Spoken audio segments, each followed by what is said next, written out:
आगे आए डायमंड कारोबारी। राजस्थान में कोरोना केस 1 लाख के पार। अलीगढ़ स्मार्ट सिटी के प्रोजेक्ट फाइलों में दफन। स्वास्थ्य मंत्रालय ने जारी किया प्रोटोकॉल। देश में कोरोना के मामले 47 लाख के पार।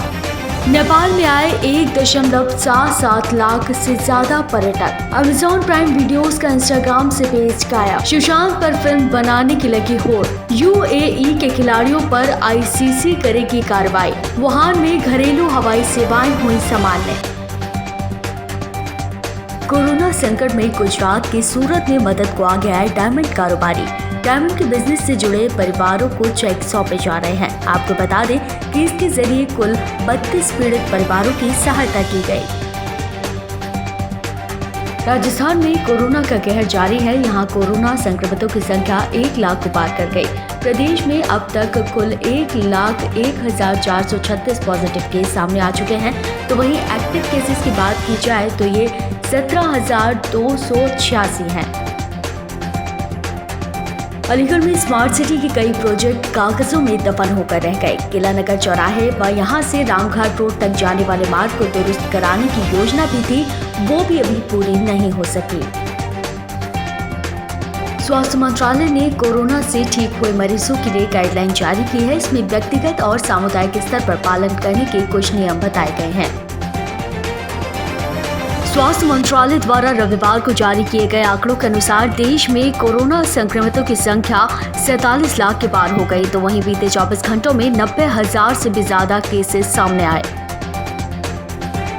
नेपाल के आप्रवासन विभाग के अनुसार साल के शुरुआती अगस्त से 8 महीनों में 1,77,675 विदेशी पर्यटकों ने नेपाल की यात्रा की है, जिसमें सबसे ज्यादा संख्या भारतीय नागरिकों की है। नेपाल के आप्रवासन विभाग ने इसकी जानकारी दी।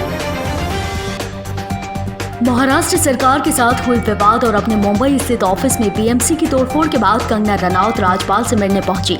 कंगना यहां अपना पक्ष रखने और राज्यपाल भगत सिंह केशोरी से मुलाकात करने और शिकायत करने पहुंची। बीएमसी ने कंगना के ऑफिस में तोड़फोड़ की थी, जिसके बाद कंगना रनौत गुस्से में हैं। बॉलीवुड अभिनेत्री कंगना रनौत से विवादों के बीच महाराष्ट्र के सीएम उद्धव ठाकरे ने राज्य के लोगों को संबोधित किया। उन्होंने कहा कि राज्य को बदनाम करने की कोशिश की जा रही है। हालांकि ना तो उन्होंने कंगना शिवसेना के बीच चल रहे विवाद पर कुछ बोला और ना ही शिव सैनिकों द्वारा नेवी के पूर्व अफसर की पिटाई पर बात की। पूर्व केंद्रीय मंत्री रघुवंश प्रसाद सिंह की दिल्ली के अखिल भारतीय आयुर्विज्ञान संस्थान एम्स में मौत हो गई। उनके निधन पर बिहार में शोक की लहर। गृह मंत्री अमित शाह को शनिवार देर रात 11 बजे एम्स में भर्ती कराया गया। गृह मंत्री की कोरोना रिपोर्ट 2 अगस्त को पॉजिटिव आई थी, तभी से उनका स्वास्थ्य बेहतर नहीं है।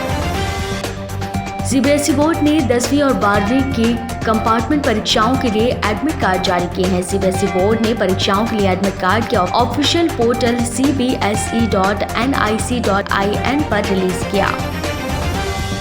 गांव लहरा बेगम एक विवाहिता ने अपने पति व ससुराली जनों से दहेज के लिए प्रताड़ित करने से तंग आकर बीते दिनों जहरीली चीज खाकर खुदकुशी कर ली थी, जिसके भाई की शिकायत के बाद आरोपियों समेत पति और 3 लोगों पर खुदकुशी करने के लिए मजबूर करने का मामला दर्ज किया गया।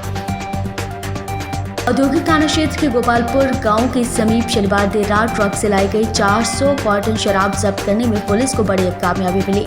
आपको बता दें कि शराब पश्चिम बंगाल से लाई जा रही थी और उसे स्कॉर्पियो से 7 बदमाश स्कॉट भी कर रहे थे।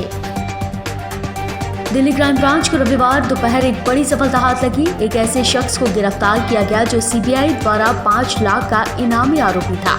ये शख्स कई बार अपना नाम बदलकर अपराध की दुनिया में क्राइम को अंजाम दे रहा है।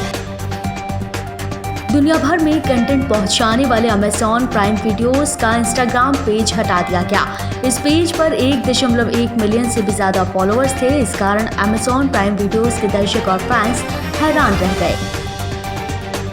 फिल्म निर्माता ने सुशांत सिंह राजपूत पर आधारित फिल्में बनाने की घोषणा की है। फिल्म इंडस्ट्री में असल जिंदगी में हुई मौतों पर पहले भी कई फिल्में बन चुकी हैं, जिसमें Talvar, Black Friday, No One Killed Jessica जैसी फिल्में भी शामिल हैं। मशहूर एक्ट्रेस हिमानी शिवपुरी भी कोरोना संक्रमित पाई गई। उन्होंने इस बात की जानकारी खुद अपने इंस्टाग्राम पर पोस्ट करके दी। जापान की टेनिस प्लेयर नाओमी ओसाका ने बेलारूस की विक्टोरिया को हराकर यूएस ओपन का खिताब अपने नाम कर लिया। यूनाइटेड अरब अमीरात के 2 खिलाड़ियों आमिर हयात और अशफाक अहमद को आईसीसी के एंटी करप्शन के नियमों का उल्लंघन करने का दोषी पाया गया। दोनों खिलाड़ियों को 5 मामलों में दोषी ठहराया गया। कोरोना संक्रमण का शुरुआती केंद्र रहे चीन के वुहान शहर में अब घरेलू हवाई यात्रा महामारी शुरू होने से पूर्व की स्थिति में आ गई है। वुहान एयरपोर्ट अब सियोल, सिंगापुर, कुआलालंपुर और जकार्ता, क्यूशिया ओनी के लिए उड़ानें शुरू करने पर विचार कर रहा है।